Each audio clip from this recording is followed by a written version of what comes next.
Good evening, नमस्कार। मैं Sandeep loyal आप सभी का लॉयल क्लासेज के इस ऑफिशियल यूट्यूब चैनल पे स्वागत करता हूं और हरियाणा में स्टाफ नर्स की एक रेगुलर भर्ती अपडेट के साथ आप लोगों के बीच। जी हां, बिल्कुल। और वैकेंसीज भी अच्छी खासी हैं। टोटल 275 पदों पे वैकेंसीज आई है। 2-3 दिन पहले मैंने वीडियो बनाई थी, न्यूज़पेपर में न्यूज़ भी आई थी कि 275 पदों पर जल्द वैकेंसी का नोटिफिकेशन आएगा। पूरी डिटेल हम लोग इस वीडियो में बात करेंगे, तो डिटेल जानने के लिए वीडियो को लास्ट तक देखिएगा। और अगर आप हमारे चैनल पर पहली बार आए हैं या फिर आप लोगों ने अभी तक नहीं किया है चैनल को सब्सक्राइब, तो सबसे पहले कर लीजिए चैनल को सब्सक्राइब और बेल आइकन को प्रेस, ताकि डेली की अपडेट आप लोगों तक आती रहे। और साथ ही वीडियो के डिस्क्रिप्शन में दिए गए टेलीग्राम चैनल के लिंक से आप टेलीग्राम चैनल को ज्वाइन कर लीजिएगा, ताकि टाइमली आप लोग अपडेट रहें। ये जो वैकेंसीज़ का नोटिफिकेशन आया है, यह है दोस्तों पीजे रोहतक। हम लोग ऑफिशियल वेबसाइट पे हैं, Pandit Bhagwat Dayal Sharma University of Health and Sciences Rohtak पे। और आज 13 अक्टूबर के 2 नोटिफिकेशन हैं। दूसरा नोटिफिकेशन है स्टाफ नर्स की नई रेगुलर वैकेंसीज़ के लिए अलग अलग हरियाणा के मेडिकल कॉलेजेस में। यहाँ से हमने नोटिफिकेशन को डाउनलोड किया है और एक एक करके अब हम लोग यहाँ से सारी डिटेल देखते हैं। सबसे पहले नोटिफिकेशन में देखते हैं वैकेंसीज़ के बारे में। टोटल पद जो दोस्तों यहाँ पे हैं वो 275 हैं। 275 हैं। ऑनलाइन फॉर्म भरे जाएंगे। स्टाफ नर्स की वैकेंसीज हैं और वैकेंसीज रेगुलर है। किस बेस पे वैकेंसीज? रेगुलर वैकेंसीज है। ये तीनों पॉइंट यहाँ से ध्यान रखने हैं। ऑनलाइन फॉर्म 14 अक्टूबर से स्टार्ट होंगे, लास्ट डेट 8 नवंबर है। ये दोनों डेट भी ध्यान रखनी है। उसी के साथ एक और ज़रूरी बात यहाँ पे मैं आपको बताऊं कि जिसका पहले पीजे रोहतक में सिलेक्शन नहीं हुआ या जिसका एचएसएससी स्टाफ नर्स का पेपर अच्छा नहीं गया है, बस 1-2 दिन में उसका क्या पता रिजल्ट भी आ जाए तो आप थोड़े से क्लियर भी हो जाएंगे। तो ये बहुत अच्छा मौका है उनके लिए। सब आप लोगों को पता कैसा पैटर्न आना है, क्या सब चीज़ें आनी है, बस आपको अपने पूरे जी जान से यहाँ पे तैयारी करनी है ना। तो लास्ट डेट ये होगी। अब हम लोग वैकेंसीज़ के बारे में देखते हैं। यहाँ पे जो वैकेंसीज हैं वो टोटल 275 हैं। जनरल के लिए 90 हैं, EWS के लिए 25 हैं, SC के लिए 47 हैं, BCA के लिए 38 हैं, एक्स सर्विसमैन अनरिजर्व के लिए 15 हैं। पूरी कैटेगरी के हिसाब से बताया गया है कि किस पोस्ट के लिए कितनी यहाँ पे वैकेंसीज हैं।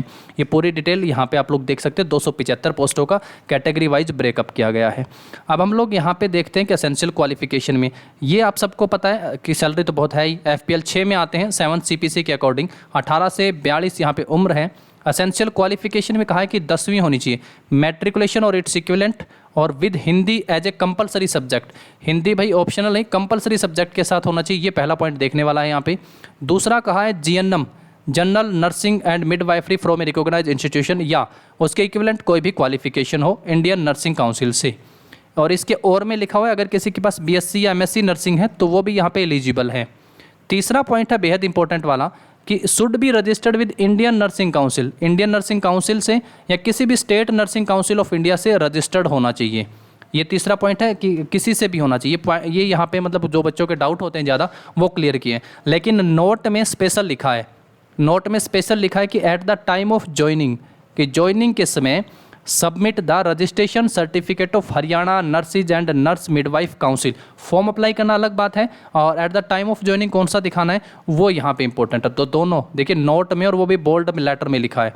तो इस पॉइंट को बेहद ज़रूरी है समझना। आप फीस की बात करेंगे तो मेल के लिए 1000 रुपये है, फीमेल के लिए 500 है। हरियाणा की रिजर्व कैटेगरी मेल के लिए 250, फीमेल के लिए 125 ये फीस रहेगी। ऑनलाइन ही फीस सबमिशन है यहाँ पे। और उसके बाद एग्जाम पैटर्न ये सबको पता है। अब आपके पास देखो बहुत सारे पेपर भी हैं। रिटन एग्जाम 90 नंबर का, 10 सोशियो इकोनॉमिक क्राइटेरिया का, ग्रुप C का जैसे सिलेक्शन प्रोसेस हरियाणा में है। और रिटन 90 में आपको वही पता है 25% हरियाणा GK और बाकी सब चीज़ें थोड़ी थोड़ी करके पूछी जाती हैं। पर यहाँ पे अच्छे खासे क्वेश्चन जो है नर्सिंग से पूछे जाते हैं। ये पॉइंट आपको यहाँ ध्यान रखना है। और ये पूरा सिलेक्शन प्रोसेस हुआ। उसके बाद आप लोग एक एक करके यहाँ से पूरी डिटेल जो है इसमें देख सकते हैं। यहाँ पे जितनी इंपॉर्टेंट बातें थी वो मैंने आप लोगों को बताई। सबसे इंपॉर्टेंट फीस भी हो गया, एसेंशियल क्वालिफिकेशन भी हो गई है आपकी, टोटल वैकेंसीज और कैटेगरी के हिसाब से वैकेंसीज का डिस्ट्रीब्यूशन भी हो गया है, और फॉर्म की जो है स्टार्टिंग डेट और लास्ट डेट भी है। बाकी आप लोग इस पूरी डिटेल को पढ़िएगा, समझिएगा। और अगर आप लोग यहाँ पे एलिजिबल हैं, दूसरा इंटरेस्टेड हैं, तो आप लोग यहाँ पे ज़रूर अप्लाई कीजिएगा। Directorate of medical education and research DMER, समझने वाली बात है DMER, ठीक है ना। सभी मेडिकल कॉलेज में ये वैकेंसी स्टाफ नर्स के लिए नोटिफिकेशन आया है। और जैसा न्यूज़पेपर में न्यूज़ थी, इसका एग्ज़ाम भी बहुत जल्द कंडक्ट करवाया जाएगा। बहुत जल्द एग्जाम कंडक्ट करवाया जाएगा। तो अभी भी आप लग सकते हैं जिनके नंबर कम बने हैं, थोड़ा सा डाउट में। बाकी 5-7-10 दिन में रिजल्ट जैसे ही आता है HSSC स्टाफ नर्स का, तो थोड़ी चीज़ें और क्लियर हो जाएंगी, है ना। बस एक और मौका है, कुछ 275 पदों के लिए एक बार फिर से यहाँ पे एग्जाम कंडक्ट करवाया जाएगा स्टाफ नर्सिस के लिए। तो मैं संदीप आप सभी के बीच पीजे रोहतक या यूँ कहिए कि हरियाणा मेडिकल कॉलेजेस में स्टाफ नर्सेज की नई रेगुलर वैकेंसीज अपडेट के साथ। Stay connected for more updates. Video को लाइक और शेयर जरूर कर दीजिएगा। Thank you.